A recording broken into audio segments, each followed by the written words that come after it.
Ayan na, magandang araw sa atin mga kawending. So mayroon na naman tayong gagawin dito mga kawending, isang Bluetooth speaker. So ang model nito ay CQS6207. So complain ng may-ari nito mga kawending ay no power at ayaw rin mag-charge.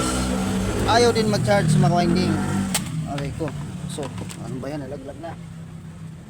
So yun mga kawending, so kuha lang tayo ng charger. Tapos testing natin. So ito, may charger na tayong nakuha natin. Ayan. So wala, ito yung kanyang indicator light. Ito, so ayaw talaga oh. So yun mga kwending, ay bubuksan na natin kung anong naging dahilan.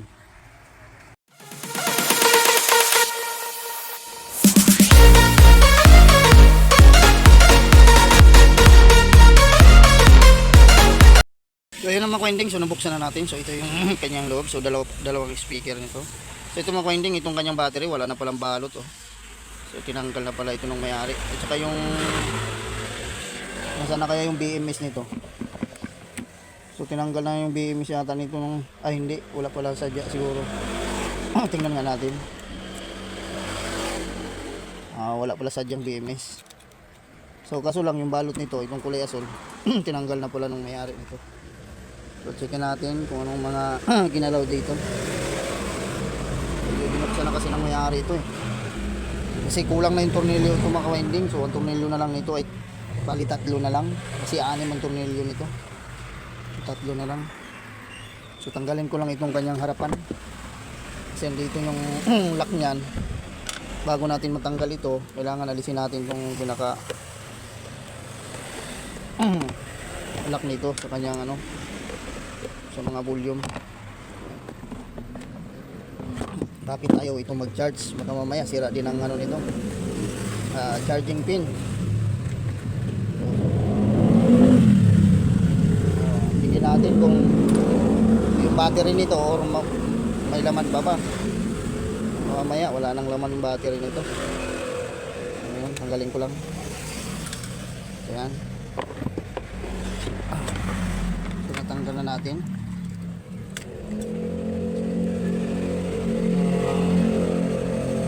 Wala namang ano mga winding, so wala naman akong nakitang na-repair dito. So wala naman tayong nakitang, tingnan natin kung meron bang pinaghinangan. So wala pang pinaghinangan mga winding, so okay. So tinignan lang siguro niya dito yung battery, kasi nawala na yung pinaka cover ng battery. So dito pagdating sa board, so hindi siya naggalaw dito.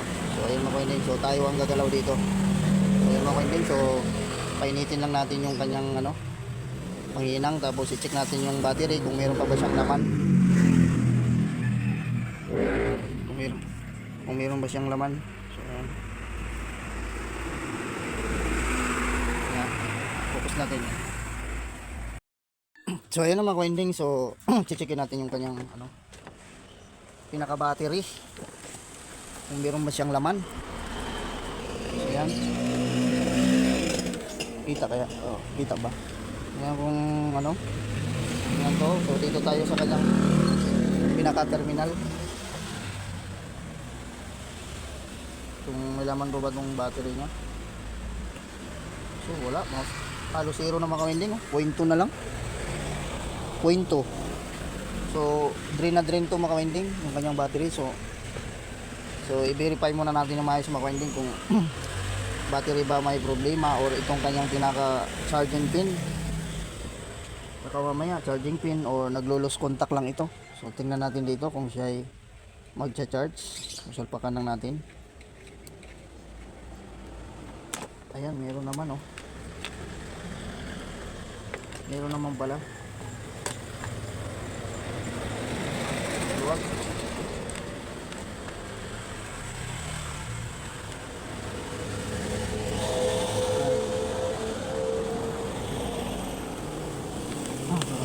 Charger ko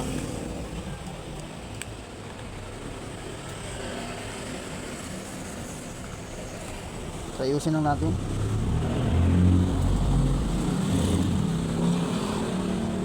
So ayaw mag indicator light. So ayaw. Maluwag din itong aking charger ah. Wait lang.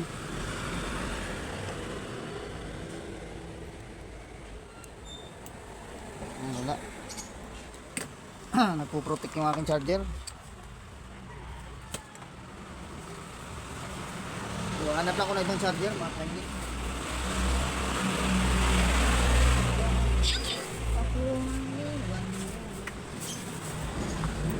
Nasaan na kaya yung charger ko?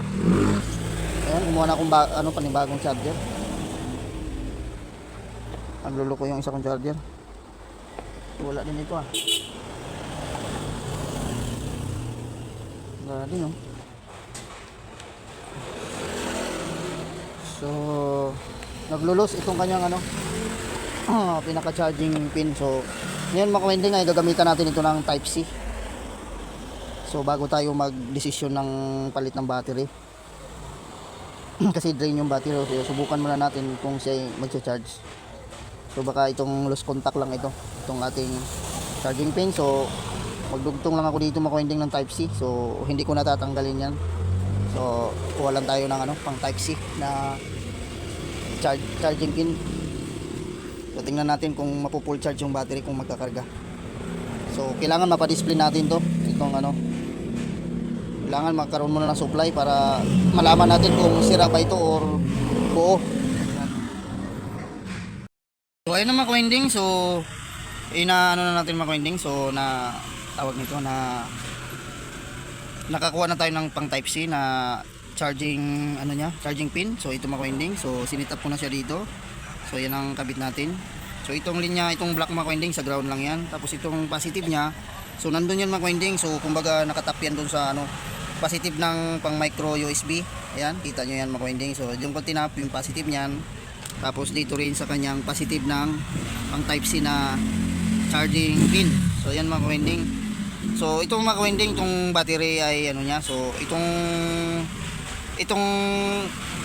board niya mga winding. So inobserbahan ko tawag nito. Inobserbahan ko siya na kung siya ay magpo-full charge. So ang naging problema mga winding ay hindi na nagpo-full charge at hindi nagkakarga yung ating battery. So maaaring sira na yung battery nito mga winding. Baka sira na talaga yung battery nito. So ito mga winding yung nilagay natin So yan, pinlastar ko dyan sa ganyang pangalan para medyo maganda naman tingnan. So magiging dual purpose na ito mga winding at pwede siyang pang micro, pwede siya pang type C. So yan, so alin man sa dalawa dyan, pili lang siya dyan mga winding kung alin. So ito mga winding ay papalitan natin ng battery. So ito mga winding ay may display naman itong kanyang pag ito ay nakasaksak, pag nakasaksak yung charger, so okay naman, may display naman siya. May display yung ating so tingnan natin So dito tayo sa type C na bagong kabit natin. Ayan, umilaw yung ating indicator light niyan. So pag pinawer ko natin yung mga winding, dapat may display yan. Ayan so umilaw siya, di ba? Ayan. Umilaw siya. So patayin natin yan mga winding. Dapat pag full charge yung battery niyan mga winding, hindi siya dapat mawawala ng display. So power on natin. Ayun wala Pero nakakabit yung battery niyan mga winding Nakakabit yan. Di ba? So ngayon mga winding ay papalitan natin ng battery. So meron akong bago dito mga winding. So ito naka-plastic. So ang nito mga winding ay 7.4 volts. So yan.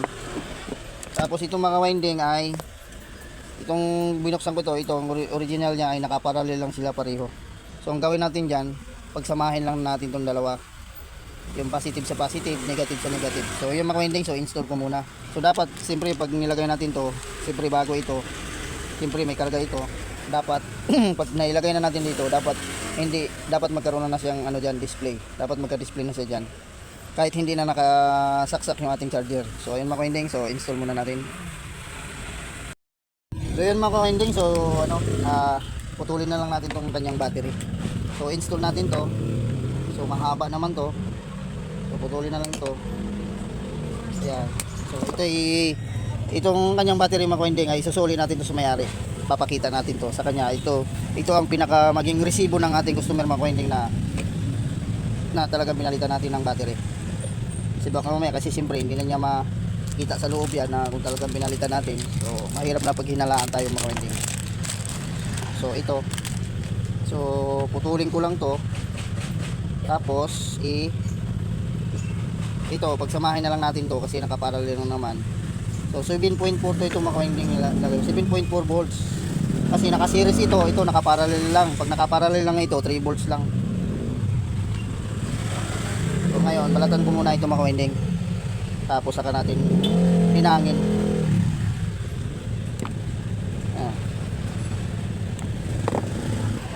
So ito pagsamahin lang natin to, positive sa positive, tapos ito negative sa negative din.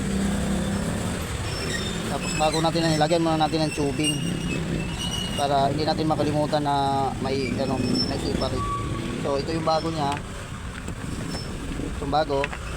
So putulin natin to. Ayan.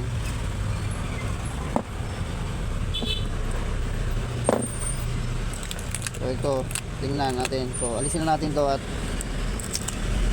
sisikip lang. So ilagay natin. So okay, sabi ng mayari nito ay battery. May sira yung kanyang battery. So at saka naglo-lose contact rin yung kanyang charging pin na micro. Kaya nilagyan natin ng bang type C para sigurado tayo na walang back jab. Kasi pag nagdoble ang trabaho natin. So yan mga winding, so ikabit na natin. Kasi mahirap pag babalik-balik. So yung back jab normal lang naman yan, kaso lang yung abala. Siyempre pag may ginawa ka ng iba. So ayun ayun mga winding, tumunog na siya. Kasi may supply na. So hindi nakaano pala yun, naka-on. So ayun mga winding, so tumunog na. So patayin ko muna. Inunahan na pala ako na magbukas, na mag-on siya.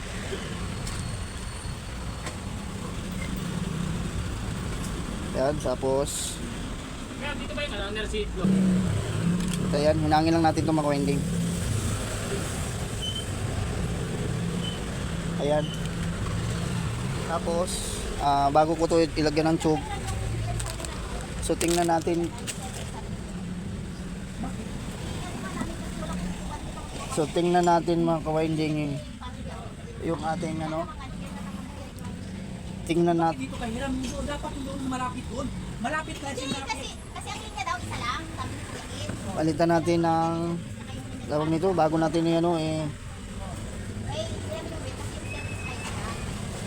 so ano yung muna ng saksak muna natin yung kanyang charger. Salpakan na lang natin ang charger mga winding, tapos sukatan natin ang voltahe kung sino magkakarga na.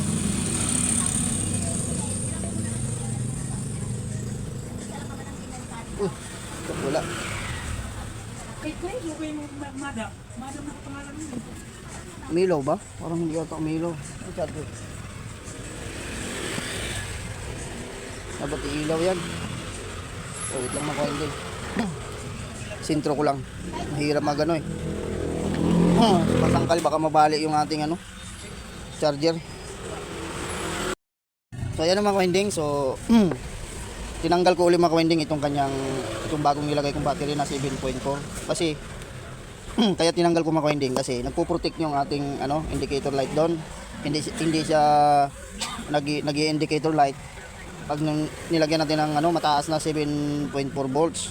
So itong ginawa ko mga winding, so ginawa ko dito ay pinarallel ko lang din na katulad dito sa kanyang dating original. So nakaparallel lang din kasi itong dating yung nakakabit. So ang ginawa ko dito mga winding, so naghanap lang ako ng segunda mano dito. Pero okay naman to, goods naman ito. So ilalagyan ko lang to ng tape. So yan, nakaparallel yung mga winding kasi itong mga winding ay series. So pinoprotect niya yung ating yung ating indicator light doon, hindi siya nag-iilaw at hindi nagcha-charge kasi masyado na itong mataas.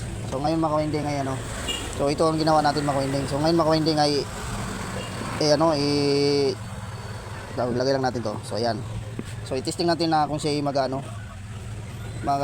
tawag nito, mag-indicator light, kung siya magcha-charge. So tingnan natin.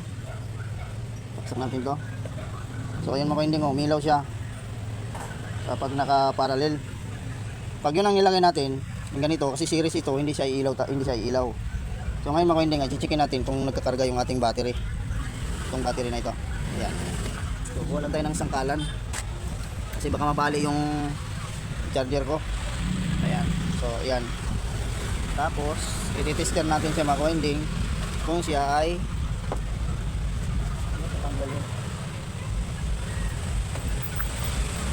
siya ay magcha-charge. So, ayan. Kita mo yung tester natin. Parang blurred pa yata eh. Ayan. Blurred, medyo blurred. Dito lang kita eh. Dito kaya. Hindi rin. So, dito na lang. So, kita na siguro nila yan. So ngayon, tingnan natin kung magkakarga na ba yung ating battery. So ayan. Checkin ko lang makawinding ating battery. So hanap natin ang posisyon yung ating So itaas ko lang itong aming camera. Ano lang siguro. Ayan. Kung kita ba siya doon. Ayan. So ito yung battery niya. So ground tayo. So tingnan natin kung siya magkakarga. Ayun o. So yung makahinding kumakarga na siya. So yung mabilis. So kailangan tayo natin mag 3 volts yan pataas makahinding bago natin power on switch na hindi siya naka-charge.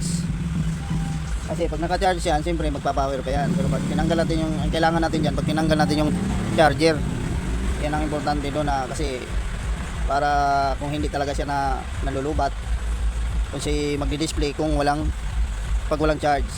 So dapat tanggalin natin si charger kung siya ay okay na ba yung ating battery. So tayo lang natin ma-full charge yan mga-winding.